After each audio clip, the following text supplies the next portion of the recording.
ప్రేక్షకులకి నమస్కారం. గోపురానికి స్వాగతం.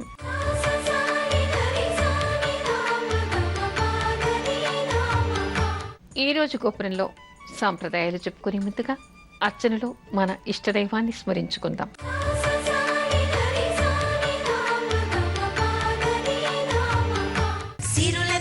సుఖ శాంతులు కూర్చుని షిరిడి సాయి కథ మధుర మధుర మహిమాన్విత బోధ సాయి ప్రేమ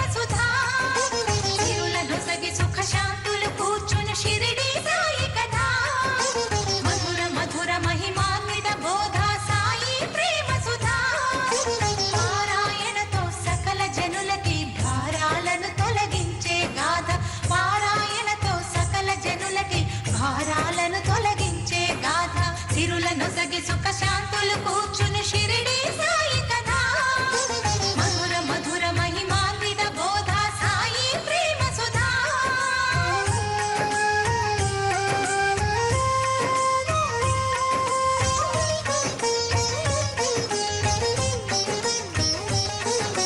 షిరిడి గ్రామంలో ఒక బాలుని రూపంలో వేప చెట్టు కింద వేదాంతిగా కనిపించాడు, తన వెలుగును ప్రసరించాడు. పగలూరే ధ్యానం పరమాత్మునిలో లీనం, పగలూరే ధ్యానం పరమాత్మునిలో లీనం. ఆనందమే ఆహారం, చేదు చెట్టు నీడయే గురుపీఠం.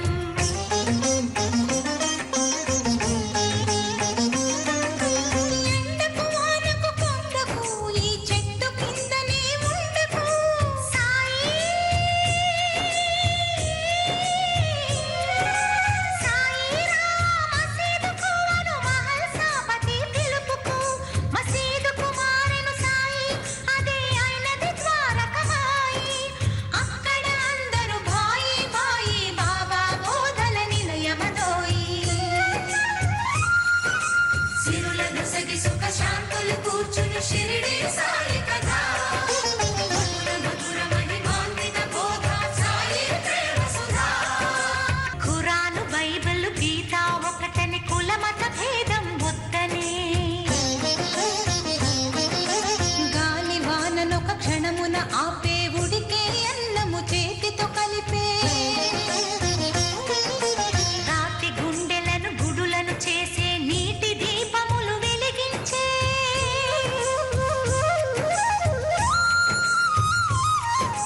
పచ్చి కుండలో నీటిని తెచ్చి పూల మొక్కలకు పోసి, లిండి వనమును పెంచి మధ్యలో అఖండ జ్యోతిని వెలిగించే.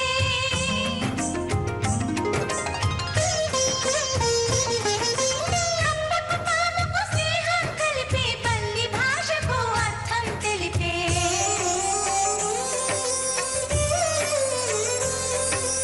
ఆర్తుల రోగాలను హరించే, భక్తుల బాధలు తాను భరించే. ప్రేమ సహనం రెండు వైపులా ఉన్న నాడిమును దక్షిణాడిగే.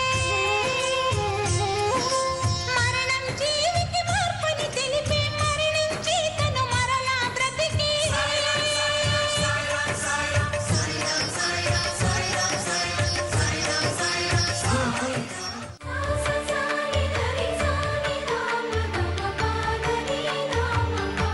కార్తీక మాసంలో ఉసిరి చెట్టుకు పూజ ఎలా చేయాలి? ఉసిరి చెట్టును ధాత్రి వృక్షం అంటారు. ధాత్రి అంటే ఉసిరి అని అర్థం. అయితే ఈ ఉసిరి చెట్టుకి ఈ కాలంలో తప్పనిసరిగా, కార్తీక మాసంలో తప్పనిసరిగా పూజ చేయాలని చెప్పేసి మనకి శాస్త్రం చెప్తోంది. మామూలుగా అయితే మనం ఏం చేస్తాం, తులసి చెట్టుకి మాత్రమే దీపారాధన నిత్యం చేస్తూ ఉంటాం. అలా కాకుండా ఈ మాసంలో ముఖ్యంగా ఉసిరి చెట్టుకు కూడా దీపారాధన చేయాలి అని మనకి శాస్త్రం చెప్తోంది. అయితే ఉసిరి చెట్టు కింద ఏ విధంగా పూజ చేయాలి, ఏ ఏ పూజలు చేయాలి, ఏ వేళలో దీపాలు పెట్టాలి, ఏమని స్మరణ చేయాలి, ఏ ఏ దానాలు చేయాలి అనేటువంటి విషయాలు అనేకం మనకి ఆధ్యాత్మిక గ్రంథాల్లో కనిపిస్తూ ఉన్నాయి. ఉసిరి చెట్టు కింద నిత్యం దీపారాధన చేయాలిట ఎవరైనా సరే. అంటే కార్తీక మాస నియమాల్ని పాటించకుండా కార్తీక వ్రతం చేయని వాళ్ళైనా సరే కార్తీక మాసంలో ఉదయం సాయంత్రం 2 పూటల దీపారాధన చేయటం వలన విశేషమైనటువంటి ఫలితం లభిస్తుందిట. ఆ ఉసిరి చెట్టుకి గంధం పెట్టి, కుంకుమ పెట్టి, తోరం కట్టి, తర్వాత దానికి పుష్పమాలికలతో అలంకారం చేసి దీపారాధన చేయాలి. ఇది ఇక్కడేం చెప్తారు, 8 వైపులా కూడా దీపారాధన చేస్తే మహావిశేషంట. అలా వీలు కాకపోతే కనీసం 4 వైపులా 4 దిక్కులా దీపారాధన చేయాలి. ధాత్రీ స్వరూపేణ, మహాలక్ష్మి స్వరూపేణ ధాత్రీ నమః, ఓం శ్రీ ధాత్రీ నమః. కార్తీక తులసి ధాత్రి సహిత లక్ష్మీనారాయణాయ నమః అనుకుంటూ ఇక్కడ పూజ చేయాలి. అంటే సాక్షాత్తు విష్ణుమూర్తి లక్ష్మీదేవితో సహా ఈ వృక్షం పైన, వృక్షం నీడన ఉంటారట ఆయన. అందుకని ఈ మాసంలో అక్కడ ఎలాంటి ప్రవచనాలు చెప్పినా కూడా విశేషమైనటువంటి పుణ్యం లభిస్తుందిట. మహాపండితులు ప్రవచనాలు చెప్తూ ఉంటారు. అలాంటి వాళ్ళ చేత ఎవరైనా ఇలా ఈ ధాత్రి వృక్షం క్రింద ప్రవచనాలు చెప్పిస్తే విశేషమైనటువంటి ఫలితం వస్తుందిట. చెప్పిన వాళ్ళకి, చెప్పించిన వాళ్ళకి, దాన్ని విన్న వాళ్ళకి కూడా విశేషమైనటువంటి పుణ్యం లభిస్తుందిట. ప్రవచనాలు వీలు కాకపోతే ఏదైనా పారాయణలు చేసుకోవడానికి కూడా విశేషమైనటువంటిది. కార్తీక మాసంలో నిత్యం కూడా అక్కడ కూర్చుని విష్ణు సహస్రనామం కానీ, పురుష సూక్తం కానీ, లక్ష్మీ సహస్రనామం కానీ, శ్రీ సూక్తం కానీ, నారాయణ హృదయం, శ్రీ హృదయం, లేదా మహాలక్ష్మికి సంబంధించినటువంటి అనేక పారాయణలు, విష్ణుమూర్తికి సంబంధించినటువంటి అనేక పారాయణలు, రామాయణం కానీ, భారతం కానీ, భాగవతం కానీ, ఇలాంటివైనా సరే పారాయణం చేయటం వలన విశేషమైనటువంటి ఫలితం లభిస్తుందిట. అయితే ఇక్కడ ఎవరి చేతైనా ప్రవచనం చెప్పించచ్చు, అందరూ వినొచ్చు. అలా వీలు కాకపోతే ఎవరికి వారు వచ్చి అక్కడ కూర్చుని వాళ్ళకి తెలిసినటువంటి పారాయణలు ఏం చేసుకుంటారో ఆ చెట్టు కింద కూర్చొని దీపారాధన చేసి అక్కడ పారాయణం చేసుకోవడం వల్ల వాళ్ళకి విశేషమైనటువంటి ఫలితం లభిస్తుంది. ఏమీ లేకపోయినా నారాయణ నామాన్ని, మహాలక్ష్మి నామాన్ని, దానితో పాటు ఓం శ్రీ ధాత్రీ నమః అనేటువంటి నామాన్ని కూడా జపిస్తూ కాసేపు అక్కడ కూర్చున్నా కూడా వాడికి పుణ్యం లభిస్తుంది. అయితే ఇక్కడ మరొక విశేషం కూడా మనకి కనిపిస్తోంది. నిత్యం దీపారాధన చేయటం, ఆ తర్వాత దీని కింద ప్రవచనాలు చెప్పడం, జపం చేసుకోవడం, పారాయణలు చేయటమే కాదు, పితృదేవతలకి తర్పణాలు చేయాలిట. పితృదేవతలకి తర్పణాలు చేయటం వలన ఇక్కడ ఇంకో విషయం కూడా ఏం చెప్తారంటే, మనకి ధర్మసింధు లాంటి మహాగ్రంథాల్లో అక్కడ సంకల్పం చెప్పేప్పుడు కూడా బ్రాహ్మడు వారి తాత ముత్తాతలే కాకుండా, అంటే మామూలుగా ఎవరైనా కూడా 3 తరాల వాళ్ళకి చేస్తూ ఉంటారు.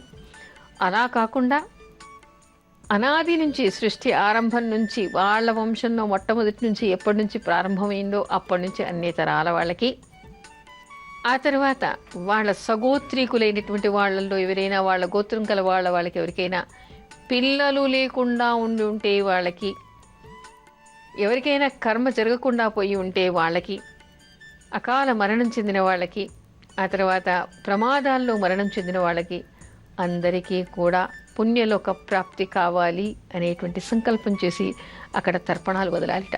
అలా చేయటం వలన వాళ్ళందరూ కూడా పుణ్యలోకాలకు పోయేటువంటి అవకాశం ఏర్పడుతుందిట. అలా చేయటం వలన ఈ వ్యక్తికి, ఏ వ్యక్తి అయితే చేస్తాడో అతనికి ఉండేటువంటి సకల జన్మాల్లో వచ్చేటువంటి దోషాలన్నీ పరిహారం అవుతాయిట. 10,000 అశ్వమేధ యాగాలు చేసినటువంటి ఫలితం అతనికి లభిస్తుందిట. అందుకని ఇక్కడ ఈ నీడను చేసేటువంటి తర్పణాలు విశేషమైనటువంటి ఫలితాన్ని ఇస్తాయి. అంతేకాదు, మామూలుగా ఏం చేస్తూ ఉంటారు, ఎవరైనా పుణ్యనదుల దగ్గరికి వెళ్ళినప్పుడు పిండ ప్రదానం వాళ్ళ పితృదేవతలకు చేస్తుంటారు. అది మృతతిథి కాకపోయినప్పటికీ కూడా పుష్కరాలు వచ్చినప్పుడు నదీ తీరానికి వెళ్ళినప్పుడు చేస్తూ ఉంటారు. అప్పుడు మృతతిథి ఉండదు, అయినా సరే చేస్తూ ఉంటారు. కాశీ, ప్రయాగ, గయకి వెళ్ళినప్పుడు కూడా మృతతిథి అక్కర్లేదు, ఎప్పుడు పెడితే అప్పుడు వాళ్ళ పెద్దలకి పిండ ప్రదానం చేస్తూ ఉంటారు. అదేవిధంగా బదిరీకి వెళ్ళినప్పుడు చేస్తూ ఉంటారు. అదేవిధంగా కార్తీక మాసంలో కూడా చాలామందికి తెలియదు. పోయిన సంవత్సరం విని కొంతమంది చెయ్యాలని అడిగితే బ్రాహ్మణులు కొంతమంది ఇప్పుడు చెయ్యరండి, మృతతిథి రోజు ఇంట్లో చేసుకుంటారు కానీ ఉసిరి చెట్టు కింద చెయ్యరు అని చెప్పడం జరిగిందనే విషయం కూడా నాకు తెలిసింది. కానీ ఆధ్యాత్మిక గ్రంథాలు చదవండి. ఉసిరి చెట్టు కింద మృతతిథి కాకపోయినా సరే వాళ్ళ పితృదేవతల కోసం పిండ ప్రదానం చేయటం వలన కూడా వాళ్ళు పుణ్యలోకాలకి పెడతారట. వీళ్ళకి కూడా మరణానంతరం ముక్తి లభిస్తుందిట. వీళ్ళకి నరకలోక బాధలేవి ఉండవుట.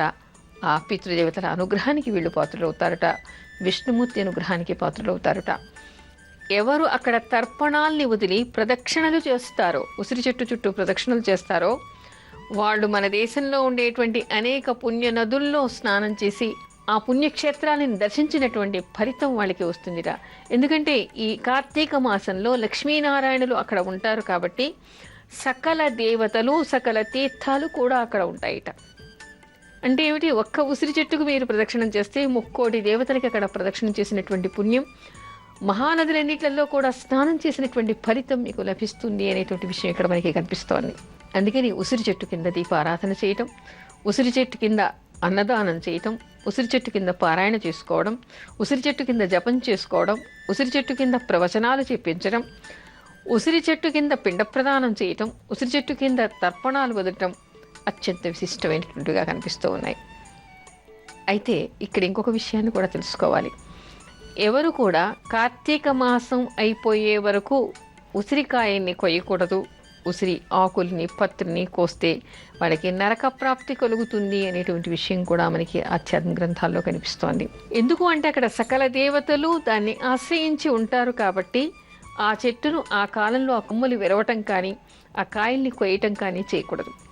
కాయల్ని కొయ్యటం వల్ల ఎలాంటి దోషం వస్తుంది అంటే, మామూలుగా మనకి ఆయుర్వేదాన్ని అనుసరించి కూడా ఏం చెప్తారంటే, ఇది కౌముది వెన్న, కౌముది పౌర్ణిమలు ఈ రెండు కూడా, అంటే మనకి ఈ 2 మాసాల్లో వచ్చేటువంటివి, ఏది శరదృతువులో వచ్చేటువంటి 2 పౌర్ణిమలకి కూడా కౌముది పౌర్ణిమలు అని, ఆశ్వేజ పౌర్ణిమకి ఆ తర్వాత మనకి కార్తీక పౌర్ణిమకి కూడా కౌముది పౌర్ణిమ అనే అర్థం అనే పేరు చెప్తూ ఉంటారు. అయితే ఈ కౌముది పౌర్ణిమకు ఉండేటువంటి విశేషం ఏమిటంటే ఆ చంద్ర కిరణాల నుంచి అమృత బిందువులు రాలుతూ ఉంటాయట.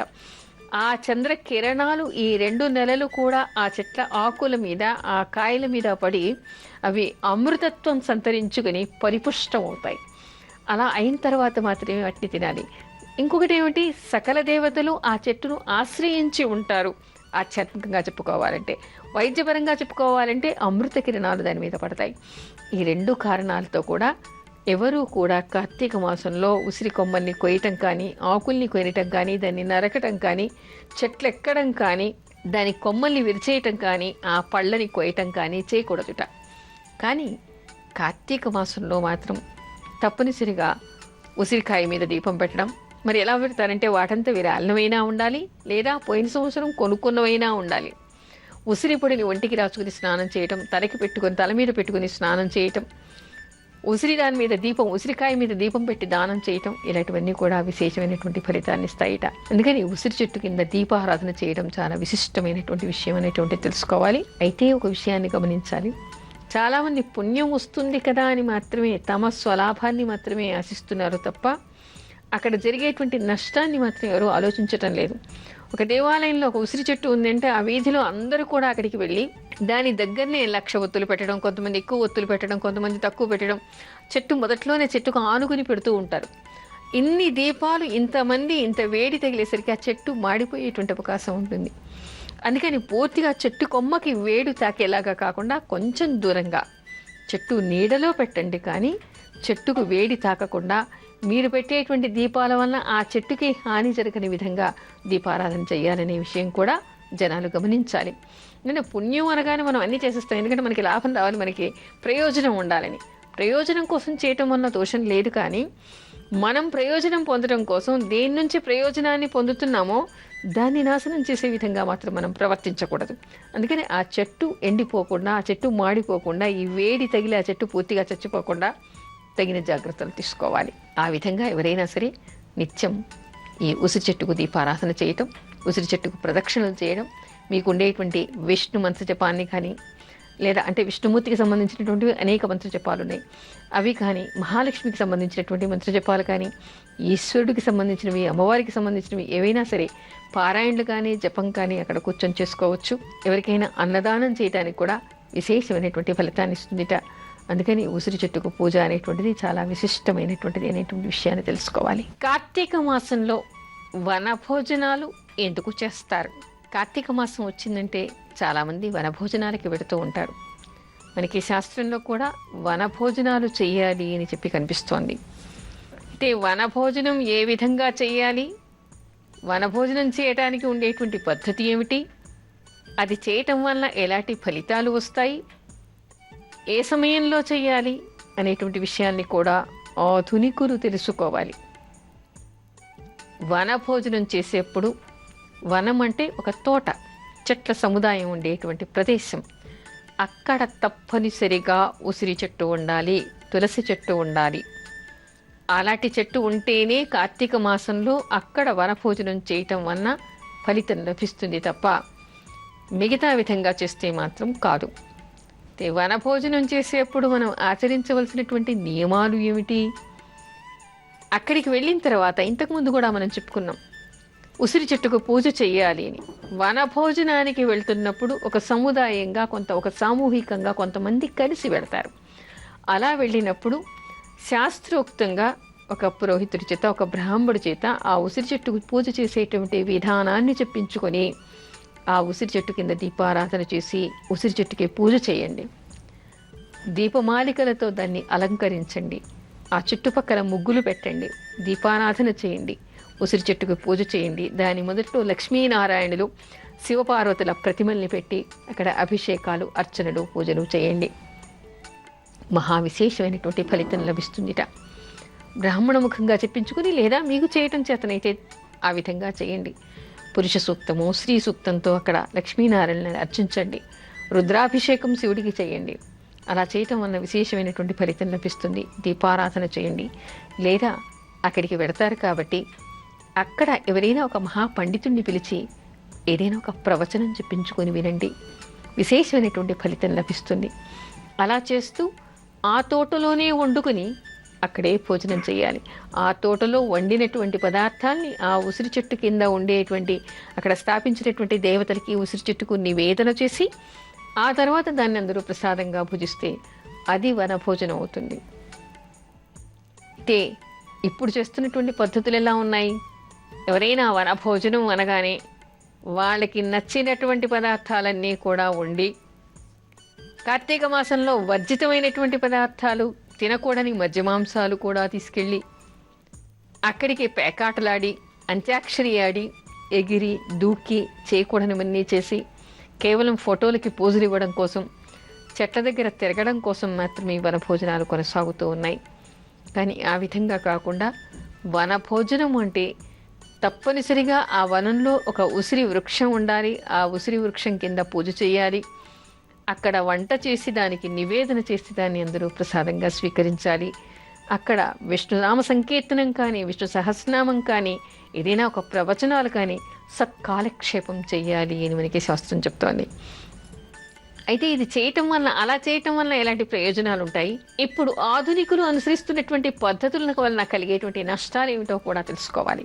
మనకి ప్రయోజనం ఏమిటి అంటే ఉసిరి చెట్టు దగ్గర దేవతారాధన చేయటం, విష్ణునామ సంకీర్తనం, శివనామ సంకీర్తనం చేయటం, దేవుడికి నివేదన చేసి దానిని భుజించటం, ఒక మహాప్రసాదంగా స్వీకరించడం వల్ల మనం అత్యధికంగా చెప్పుకోవాలి అంటే భగవద్ అనుగ్రహానికి వాళ్ళు పాత్రులవుతారు.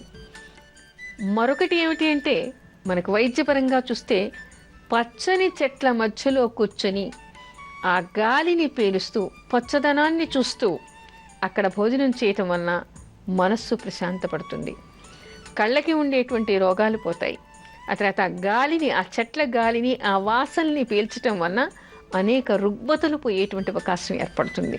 తర్వాత ప్రవచనాలు వింటారు కదా, దానివల్ల అందరూ కలవటం, సామూహికంగా ఒక దగ్గర కూర్చోవడం, భగవంతుడి సేవ చేయటం వలన సత్కాలక్షేపం, సత్సాంగత్యం లభిస్తుంది. వనభోజనం అంటే కేవలం ఆధ్యాత్మిక చింతనతో ప్రయోజనం పొందడం కోసం చేసేటువంటిది, ఆహ్లాద కోసం చేసేటువంటిది, 10 మందితో కలవడం కోసం చేసేటువంటిది, భగవదారాధన అందరూ కలిసి చేసేటువంటిది. దానివల్ల ఆధ్యాత్మికంగా చూస్తే మనకి భగవంతుడి అనుగ్రహం లభిస్తుంది. వైద్యపరంగా చూస్తే ఎన్నో రుగ్మతలు పోతాయి. సామాజికంగా చూస్తే అందరూ కలిసి ఉండటం కనిపిస్తుంది. వాతావరణ కాలుష్యం ఏర్పడేటువంటి పనులు అక్కడ చేయకండి. ఆ చెట్లు ఉండే దగ్గర మనకి ఎంతో పవిత్రంగాను, ఆహ్లాదకరంగాను, ఆరోగ్యకరంగాను ఉంటుంది. కానీ మనం అక్కడికి వెళ్ళి ఆ వాతావరణాన్ని ధ్వంసం చేస్తే అక్కడ ఉండేటువంటి కొన్ని జీవులకు కూడా ఇబ్బంది కలిగేటువంటి అవకాశం ఏర్పడుతుంది. అందుకని వనభోజనాలు అంటే ఒక పవిత్రమైనటువంటి భావనతో వెళ్ళండి. తప్పనిసరిగా వెళ్ళినప్పుడు ఆ వనంలో ఒక ఉసిరి చెట్టు ఉండేలాగా చూడండి. ఆ ఉసిరి చెట్టు కింద దేవతారాధన చేయండి. భగవంతుడి అనుగ్రహానికి పాత్రులు కండి.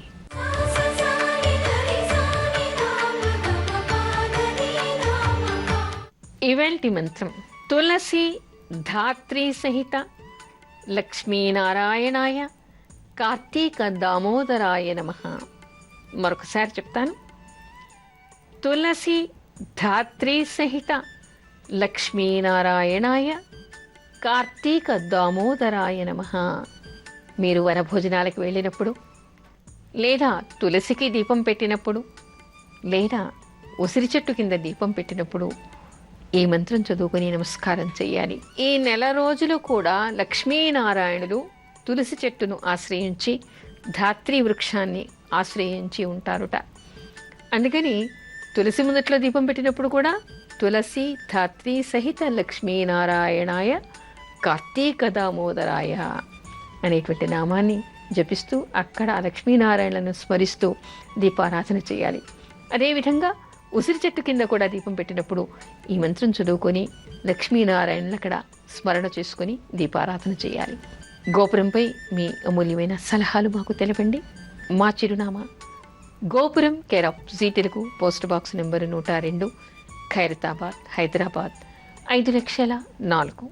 మా ఇమెయిల్ ఐడి gopuram.ztelugu@gmail.com. తిరిగి రేపు శుభమస్తు కార్యక్రమంలో జ్యోతిష్యానికి సంబంధించిన అనేక విషయాలు చెప్పుకుందాం. తిరిగి సోమవారం గోపురంలో మరికొన్ని సాంప్రదాయాలు చెప్పుకుందాం. అంతవరకు సెలవు. నమస్కారం.